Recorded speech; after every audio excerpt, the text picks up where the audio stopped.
Hey guys, welcome back to my channel. So today I'm going to go through some drugstore products that are leaving my collection, and I just need to get rid of them because they're just sitting in my drawers, not being used. Some of them are really nice. They're just not for me, or they didn't work out for me. So I will go through that as I'm talking about the product. If you guys are new to my channel, welcome. My name is Lisa. I hope that you guys subscribe. I would love to have you here, and let's just jump right into the video. I did finish filming a get ready with me on this makeup look that I got going on. So if you guys are interested, I'm not sure if it's going up before or after this video, but if it is up, I will link it for you guys. Okay, so I'm just gonna reach for my basket. This is the stuff that I just don't reach for, and it just needs to go. So the first one is the CoverGirl True Naked in Roses. I've used this about 3 times, and each time that I used it, it just did not last on my eyes. It didn't matter if I was using a primer, no primer, it just wasn't there, and I felt like some of the colors would just kind of like blend together, and the colors in this palette are so similar to other palettes that I do own in my collection that I reach for a little bit more. So that is why I don't reach for it, and that's why I'm passing it along to somebody else. So I couldn't really get a great eye look with this palette. Pretty shades, but just not for me. I do have quite a bit from Wet n Wild. Let me see. Okay, so I have the Wet n Wild Contour Duo. I do like this. The only thing that I don't like is that this contour shade right here, when I use it as a contour, it really breaks up on my skin. I do have combination skin, so it does look good for the first, I would say, maybe 2 hours, and after that, it starts to really break up and look patchy, and that's why I don't reach for it that much. I do like the highlighting shade in here. I don't like to use this to set under my eyes because I do find that it creases, but I like to use it just to highlight certain parts of my face just to brighten it up. So yeah, I just don't like products that break up on my skin, so for that reason it needs to go. Plus I really don't reach for duos like this. If I do reach for like a contour kit, it's usually my Kat Von D Shade and Light palette. The other one is the Mega Glow Illuminating Powder. This I probably use like twice, and honestly it just doesn't last on my skin. Because I have oily skin, a lot of products don't last. And again, they'll just break up, or they'll just disappear. It is a very subtle, well, I guess you could build it up if you want to. It is, you know, it's soft, it's smooth. I mean, if you're on a budget and you have like drier skin, it would probably last on you a little bit longer. Because I mean, it is very, very pretty, and it's very smooth. So, I mean, it's nice. Just for me, it didn't last, and it just needs to go. It's so big, it's just taking up way too much room for me. Oh, and here is another Wet n Wild. I already got rid of one of these before when I did my declutter a long time ago, before I moved. This is the Wet n Wild Blush and Glow Trio in Sunset Junction. This is actually really nice. I really do like this. The bronzer in here does not show up on me, but I love the blush and I love the highlighter, but I just reach for more of my higher end, or I have a lot of favorite highlighters that I would rather use than this right here. It is limited edition. You might be able to get it on Amazon maybe, or eBay, not sure. I do like it, but I'm gonna pass it on to my cousin because I know she's really gonna enjoy this, and it's gonna suit her skin tone a lot. So I do like it, but I just don't reach for it. Next is the Strobe of Genius Highlighting Palette by NYX. I like this. I just don't reach for it as much as I do, say, my Anastasia Glow Kits or some of my single highlighters that I'm in love with right now. It's a pretty pricey palette for drugstore. It is a little bit overpriced in my opinion. The only colors that I really use in here are the top 3, or I would say more of like the end colors, not so much the middle one because it is a little bit dark. It did look nice on the skin. I think it's a good like starter highlighting palette if you don't own any highlighters and you're kind of on a budget.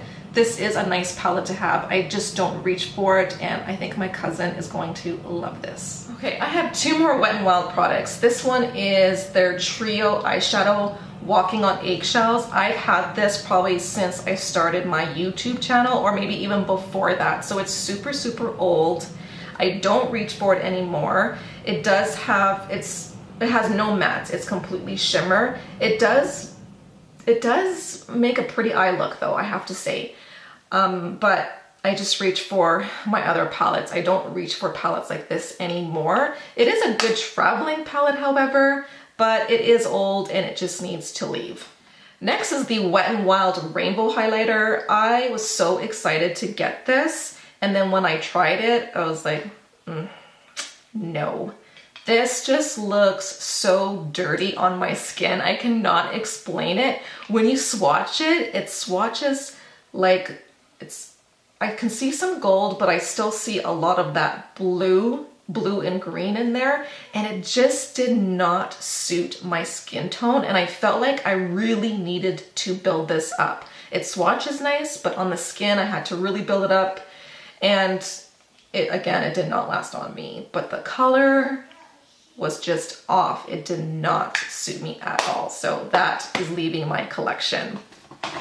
I have a few products from Milani. This is the Milani Baked Bronzer in Soleil. And this was just too glittery for me. It has too much glitter. I felt like I really had to build up this color. I think this is the lighter shade. Maybe if I go for the darker one, but then I don't want the darker one because if it has this much glitter in it, it just didn't sit well with my skin, and I don't like to see chunks of glitter on my skin. It will drive me crazy all day long. I know a lot of people that love this product though, so for me it just didn't work because of the glitter. They came out with 2 new shades in their baked blushes, which I really love. I'm going to be decluttering a little bit more of my baked blushes because there's maybe only 2, maybe 3 that I do reach for that I still want to keep. But these were too shimmery on me. Like, it was just way too much shimmer. I do reach for more matte blushes, but even some of my other shimmering blushes don't look that shimmery to me. So this was just, oh, it just didn't work out for me. This reminds me of Orgasm, but like Orgasm overkill, like just way more intense, and I didn't like it. So it's so pretty though. This is in Bella Bellini.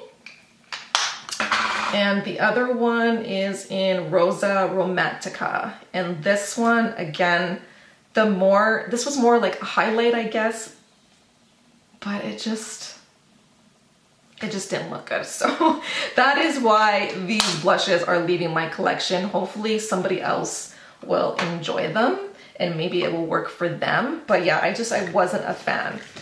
I did do a review and demo on both of these products by Hard Candy. The first one is the Sheer Envy Bake Brighten and Set Loose Finishing Powder. This is not a bad finishing powder. For me, it just creased underneath my eyes. It was brightening. I like the brightening effect that it gave, and it did set my under eyes nice. I just wish it didn't crease on me. And the color was maybe just slightly off, a little bit too dark too. You can see that it has like a yellow tint to it. I did get asked if this has some flashback. I have not noticed flashback on this powder, but I've been really into loose powders lately, and I just like the ones that I have more than this one, and that's why I don't really reach for it. Plus it does crease on me. And this is the Prismatic Highlighter. This, such a disappointment.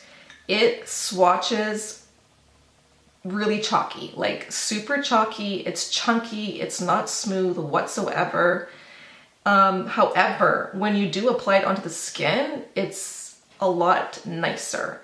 But the more you build this up, the more chalky it looks. So it's not like you can build it up to really get that intense highlight. And that's one of the reasons why I really don't reach for this. I love the one by Becca, which is limited edition. I'm gonna have that link down below because I do think it's still available, but I do prefer that one over this. A lot of companies are coming out with prismatic highlighters, but this one, I had high hopes because, you know, it's affordable and it's nice to find some good highlighters at the drugstore, but this was just a fail for me.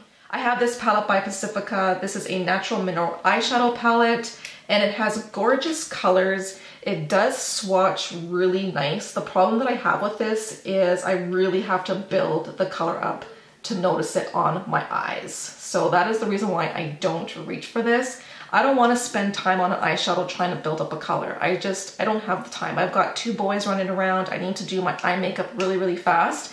And this just didn't work out for me.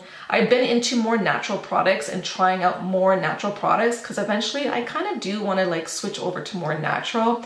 I've switched most of my foundations to more mineral organic ingredients, which I did do a review on one of them. I'll have it linked down below. It's by Jane Ardell. So I've been really into more natural products lately. But if you guys know any of some good eyeshadows that are more natural, let me know in the comments down below. Those are all the products that are leaving my collection currently. I'm gonna keep this basket in my room. So if I come across any other products that don't work for me, I'm gonna just throw them in here, and I will probably do another video for you guys. If that is something that you guys are interested in, let me know in the comments down below. But thank you guys so much for joining me today. Don't forget to subscribe. I would love to have you here. And don't forget to follow me on Instagram and Snapchat, and I will see you guys in my next video. Bye.